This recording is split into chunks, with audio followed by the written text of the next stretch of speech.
ODB. ODB. Okay. Okay. Alright.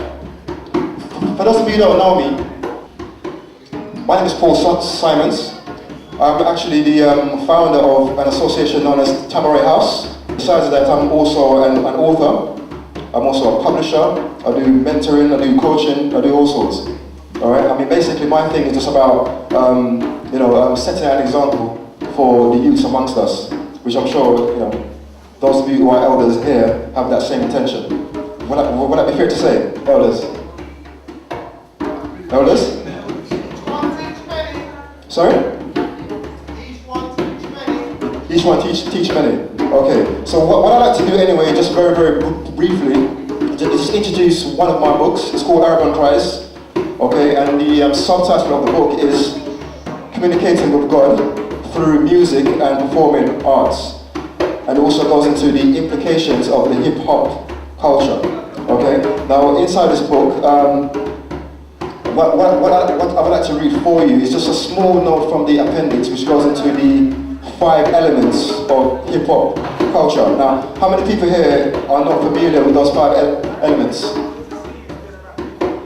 No?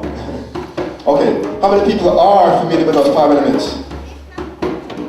Alright, so as I said, what I'm going to do is just read for you, very briefly, just a quick description of what those 5 elements are.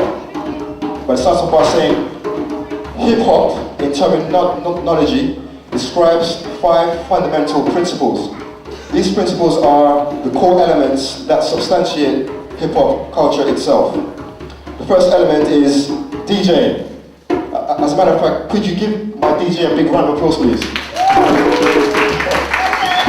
Okay, so DJing is the first element of hip-hop.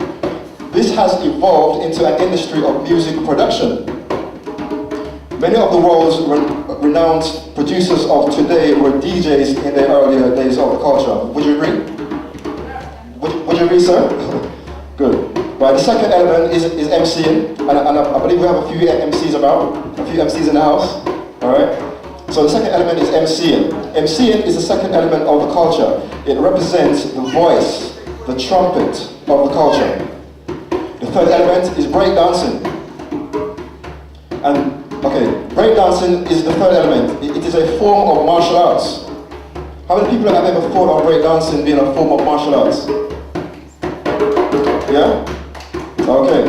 Like capoeira, for example. Yes? And again, we have... okay, one second. Alright. So, the art of breakdancing expresses strength, right? It expresses skill, it expresses agility, it expresses creativity, and it expresses balance. Then we have the fourth element, graffiti. For those of you who are familiar with the Hip Hop Reader project that we did over the past 8 weeks, we had a brother that came and was kind enough to spend some time with us and do this piece of art here. I'm not sure if he's actually here right now. Is he here? No?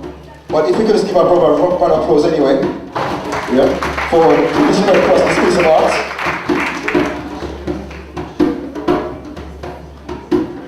So, graffiti, the fourth element, which is a form of hieroglyphics. Again, how many people ever thought of graffiti being a form of hieroglyphics? Let's get a show of hands. Okay, so how many people knew that graffiti was a modern day form of hieroglyphics? Yes? I'm sorry? Right. Okay. Okay, let me say that again. So, graffiti, the fourth element, which is a form of hieroglyphics, is a way of expressing one's tag or brand, so to speak. The tagging has evolved into the clothing industry, represented as branded garments. Would you agree on that? Say yes? This means yes? Okay, I mean, basically what I'm doing here is highlighting those elements because the brother who's going to take us through the rest of the evening is going to break it all down anyway.